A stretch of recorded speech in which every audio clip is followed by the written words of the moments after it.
everyone. Okay, so it really happened. We hit 1 billion subscribers on this channel. What was that? Oh, million. Okay.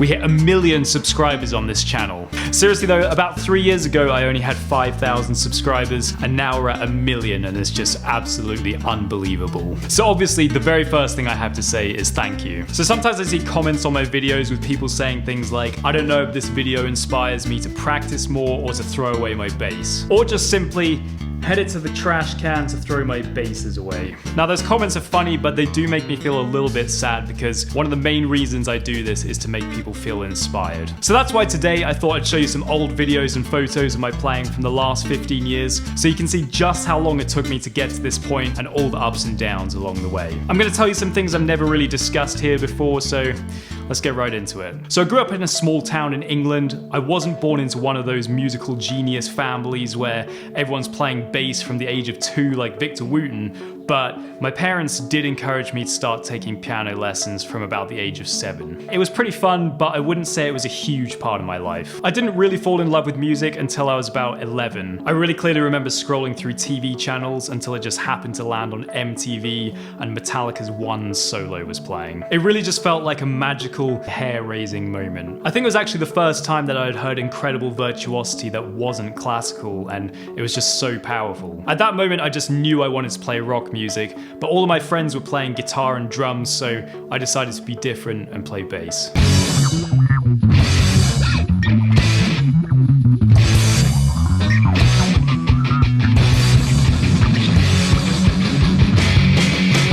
I started learning my favorite bass lines from tab books, and yes, tabs are okay at first. Like Red Hot Chili Peppers, Metallica, Muse, and more. I also played in a band throughout school. I had so much fun during this time, and it really sparked my passion for music that still burns strong today. But I hadn't quite decided that I wanted to become a professional musician yet. So my second big mind-blowing moment with music came when I was about 18, and I just happened to stumble across the video of Victor Wooten playing Amazing Grace.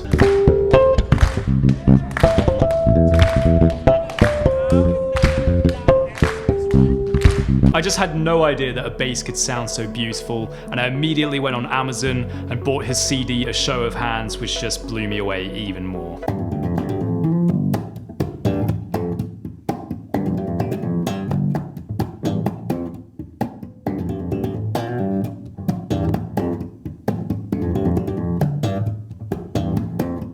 I remember very clearly sitting on my bed listening to his version of Overjoyed and thinking to myself, this is one of the most beautiful recordings I've ever heard. Why is bass so underappreciated? I think this was the moment that I realized I wanted to be a professional musician and play bass in a soloistic way, and a couple of years later I got accepted into Berklee College of Music in Boston.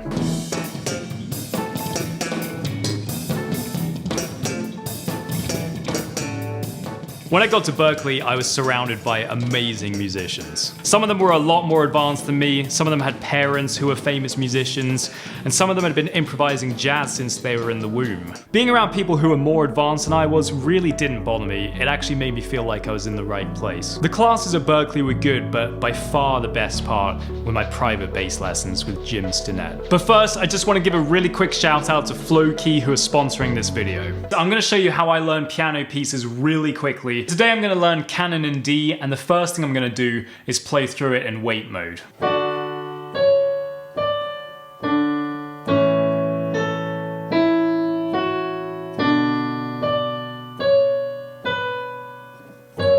So now that I've gone through it a few times in weight mode, I think I'm ready for slow mode.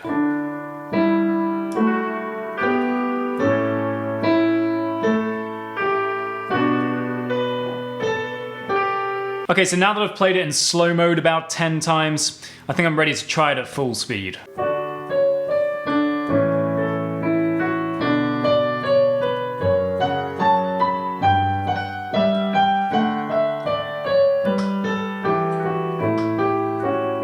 This app really is amazing for learning things quickly and, more importantly, effectively. It works with any piano or keyboard, iOS, Android or desktop, and it has thousands of songs for you to learn, ranging from classical to pop and even metal. So if you want to learn piano in a really effective and user-friendly way, I think this is a great way to do it. Just click the link below in the description to get a free week of Floki Premium.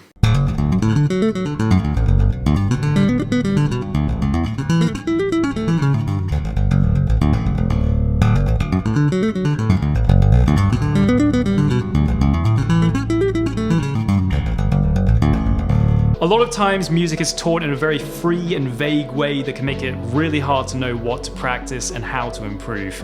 But Jim was a lot more direct and honest. Sometimes they say things like, well, you know, I'm really into like the concepts of improvisation. That means they're not practicing.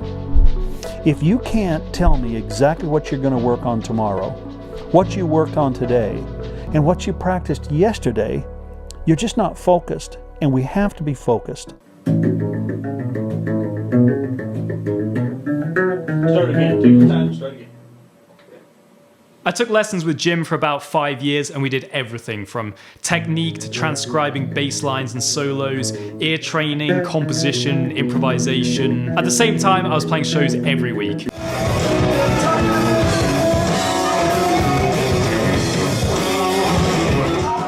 In fact, there was actually one semester where I scheduled all of my classes on Monday and Tuesday just so that I could play shows on every other day of the week. I was playing in bands of pretty much every genre you can think of, from metal to pop to funk, jazz, bluegrass, Afro-Celtic funk, Bollywood. I think between practicing, rehearsing and performing, I must have been playing about 8 hours per day on average, and my playing just absolutely skyrocketed like never before.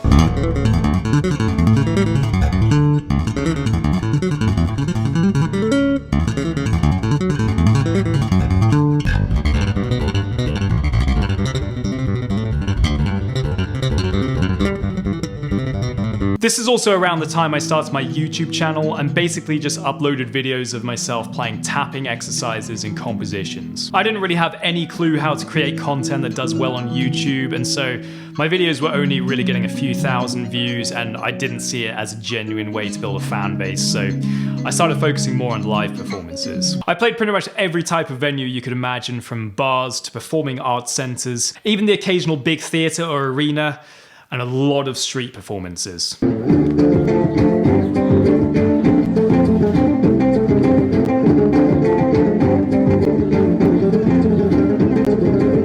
I played all over the US, Europe, and even Japan a couple of times. Those 3 years were a real mix of emotions because it was really fun traveling to all of those different places, but it never really felt like I was developing that much of a live fan base.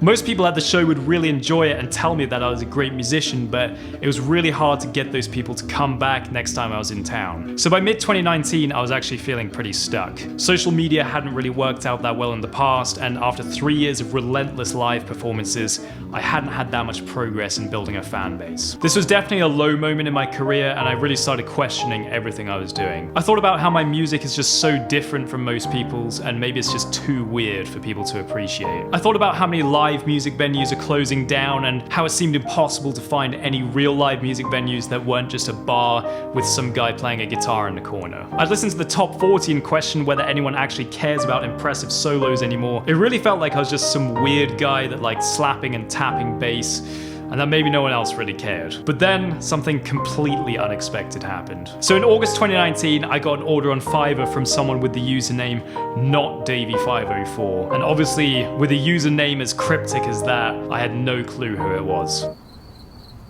He said, "Hello. Can you please record the best bass solo ever for this track?" Okay, so obviously I did know this was Davy504, the guy who had 4 million subscribers that time, which meant that I really did have to make this one of the best bass solos I'd ever played. So here's what I did.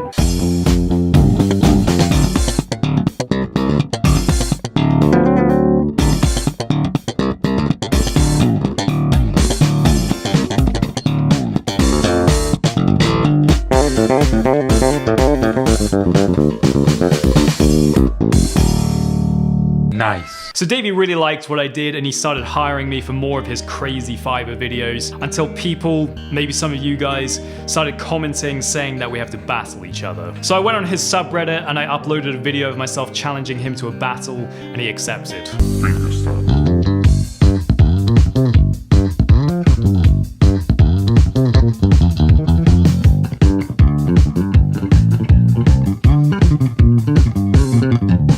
At the end of the battle, Davey Holu slapped me, which meant that I died for a few hours. You know how it is. But he also told everyone to subscribe to my channel, which meant that I went from about 80k subscribers to 180k in just a few days. That was the moment I realized I had a once-in-a-lifetime opportunity to make a really big breakthrough, and so basically overnight I became a full-time YouTuber. Suddenly I was posting every 3 or 4 days, and I was putting a lot more effort into things like the thumbnails, the video quality, talking to the camera, making funny jokes, and all of that kind of thing. It all felt a little uncomfortable and unnatural at first, but I was just so excited by the opportunity that it didn't really matter. I think you're much more familiar with the rest of the story. I've been posting pretty consistently for the last 2.5 years, about every 4 or 5 days.